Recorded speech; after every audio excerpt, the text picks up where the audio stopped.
What do I want from life? That is a very difficult question to answer. I mean, after all, feel free to go be a hippie smoking weed in Bali every day. Or you could go to the Himalayas and be a monk. Or you could go to New York City, slick your hair back, and be a hedge fund bro. So which of these life paths do you choose, and which one is right for you? Hey guys, Alex Hine over at Modern Health Monk, author of Milk the Pigeon, a very related book for figuring out what to do with your life. Let's jump in. So the story of me finding the work I love is of course a very messy story. When I was in my early 20s, I was working this 9-to-5 job that honestly was okay. I was an undergrad bio major, half pre-med, half environmental science. I didn't feel like medical school was really right for me at the time. And I loved environmental science, but the thought of being abroad all the time and making 50K wasn't that appealing. I figured I would just do it as a hobby instead. So instead, I went through this really messy phase of my 20s trying to figure out what I loved. And the reason was my whole life plan up until that point was medical school or marine biologist. And since I pushed both those life paths to the side, then I felt really lost. That led me on a weird winding road. It led me to buy a one-way ticket to China, and I lived there like as a monk and a kung fu master kind of in training. I came back and I had odd marketing jobs and I freelanced. I worked at a cafe and a startup and all these BS jobs that weren't horrible, but I just didn't enjoy. You know, I always felt a sense of urgency in my life to do what I want to do. And as a result, I felt that anxiety about trying to find my path early in life. Eventually what happened was what feels like fate. I ended up getting quite sick due to the stress of running multiple jobs and running my entrepreneurial business, trying to become a YouTuber. And I was having a lot of severe GI issues. I saw all the specialists, all the Ivy Leaguers that seemed so smart.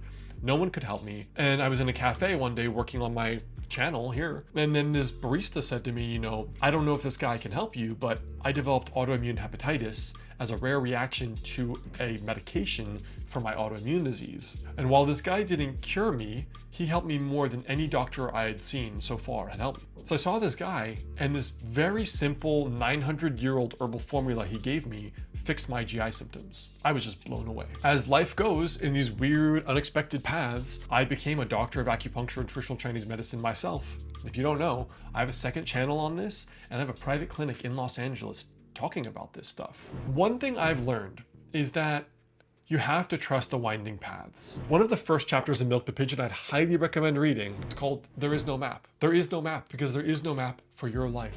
You can follow a pre-scripted life path. You can become a doctor, you can become a lawyer, you can become an accountant, you can become a YouTuber.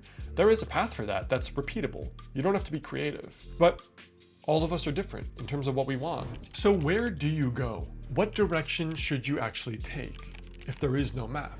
You know, I love this quote from Mihai Csikszentmihalyi's book Flow. He says that most human beings, when we don't know what to do, we do one of two paths. Number one is what most people do. We conform. That's the immigrant with doctor parents who says you have to become a doctor or a lawyer or else you're a peasant and a disappointment. A minus, why not A plus? That's conformity. Path B is rebellion. Rebellion is rejecting the path in front of you. I don't want to be a doctor, Dad. Screw that. I'm going to be an artist. Conform or we rebel. But very few people, in my opinion, follow the conscious path, which is what do I want? You're allowed to conform and be a doctor if everyone around you is a doctor. That's cool if that's what you want to do or you feel like it's right for your life. It's also cool to be brave and not do that, and to do a job that maybe doesn't pay a lot of money and doesn't get respect from your parents and your community, if that's the life you want to live. At the end of the day, you got to live with yourself. The conscious path involves one thing, which is what I call resonance. Resonance is basically a core principle that I use in my life for knowing what to do next. What is the next path to go down?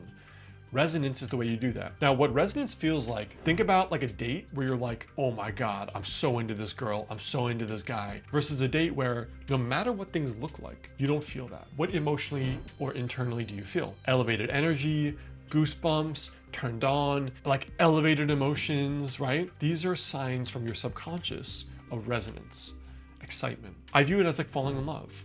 But you want to do it in terms of falling in love with your life. So for me, an example of that is, you know, initially I started off by writing blogs about like fitness, and then it became YouTube when I got bored of writing. After that, I was like, this is really fun, and this is actually really easy for me. It's really easy for me to be on camera, and people seem to find it good and engaging.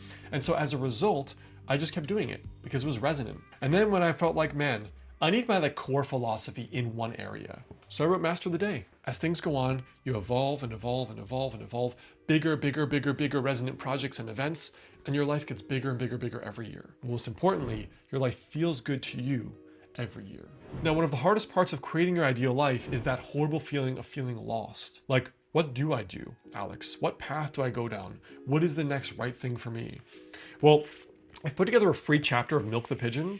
It's a link below this video, and it's the first chapter on what to do if you feel lost in life. What is my ideal life? How do I craft that ideal life? So I'd recommend just download the first chapter of this book. It's free. There's a 7-day email series if you're feeling like, what do I do with my life, that I think is really going to help you. Now, the third thing is, when it comes to crafting your ideal life, you have pillars of life, right? You have like health, wealth, relationships, maybe spirituality, contribution, volunteering. So for all of these things, you have to sort of think, well, what is most important? And where do I focus my time and my energy? This great quote by Freud that's guided me a lot. He says, in the important things of life, you have to focus on work and love and work. What else is there? And the way I think about this is, work is obviously your career, because you're going to work basically 8 a.m. till 6 p.m., including a commute, for the next like 45, 50 years. So you better make sure the work is meaningful to you. Just one guy's opinion. And the second thing is love.